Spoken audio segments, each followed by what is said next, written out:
Chodoy.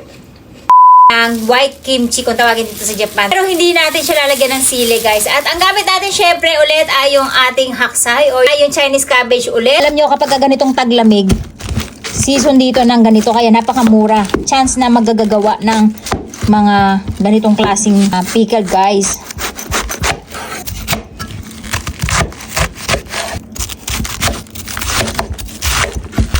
Tapos natin siya mahiwa na maliliit, guys. Ang gagawin lang ng lola nyo dito, imbis na gumamit tayo ng mga plasticware, ay sa plastic bag ko na lang siya nilalagay. Siyempre malinis to, guys. And then saka natin siya inasinan ng saktong-saktong alat lang, guys, para hindi na natin siya kinakailangang hugasan pa sa tubig. And then i-rest lang natin siya ng at least 2 hours to 3 hours. And then dito, guys, naghihiwa lang tayo ng carrots kung saan ay ninipisan at hahabaan lang natin. At pagkatapos ay nagbalat lang ang lola nyo ng yuzu. Ito yung isang variety ng lemon.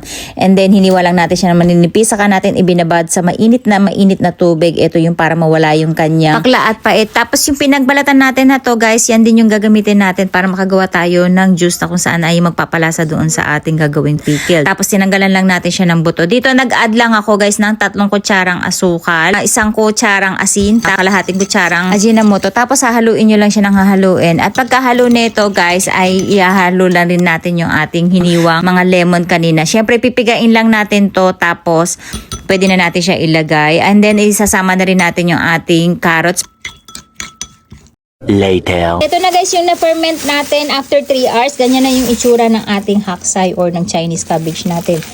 Tapos, hindi pa natin yan lahat gagamitin. Kukuha lang tayo ng para dun sa ating ang gagawing lemon kimchi natin. Pipigain lang natin maigi, guys.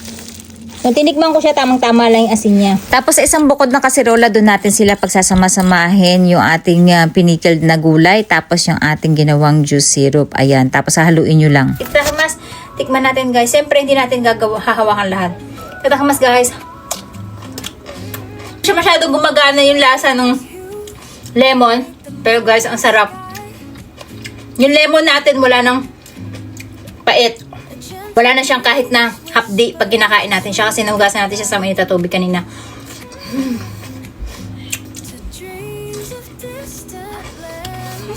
Sarap. Mahal na ito, guys. Alam niyo ba ang mahal na ito pag binibili? Siguro ito portion lang nagawa natin na ito nasa 2,000 o 3,000 na, guys. Ganun kamahal. Patikman natin sa Ate Aska. Oh, sarap. Sarap, diba? Tama na. Sakto lang yung lasa niya ng alat.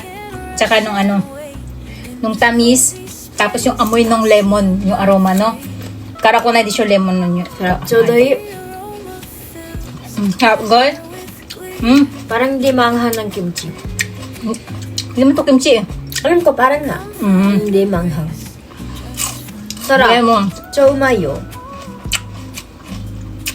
Ang sarap niyang pumapak, guys. No? Yung natin, guys, yung pechay bagyo natin, hindi siya ganun kaalat. Kaya pinisil lang natin siya ng konti. Pero sakto lang. Wala siyang alat. Kaya nagpapaalat sa kanya yung lasa ng timpla natin kanina. Pero hindi siya maalat. Ito. Ang sarap. Papatikman din natin si Papa. Sarap, no? Aray, ah. Okay. うまいセブンイレブンで売ってるやつそのままだよ Diba? Matumay, oh. もっとうまいね柚子が Ang sarap, guys. フレッシュな柚子で Saktong-sakto lang, guys. Try nyo na din. Lemon natin. Hindi ba? Ato yuzu wa karakunay, di siya? いい味 Mama arata no. Oyu de. Grabe, guys.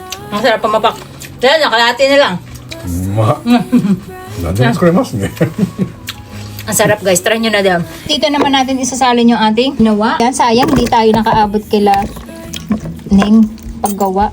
Ato fresh dahil ni Iro ga kire. 冷たくしたらもっとうまい Kung sa tago na natin sa rep, habang lumalamig to at tumatagal, guys, masasarap yan. Kasi hindi nyo to mapipigilan, guys, promise. Ang sarap niya. これ簡単に作れるのみんな作った方がいいよな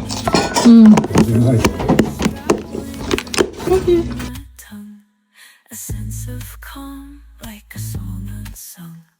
The world awaits, but I'm ready to face with a warm heart and a coffee embrace. Sweet Life TV and coffee's gentle sway. Find solace and peace in every day.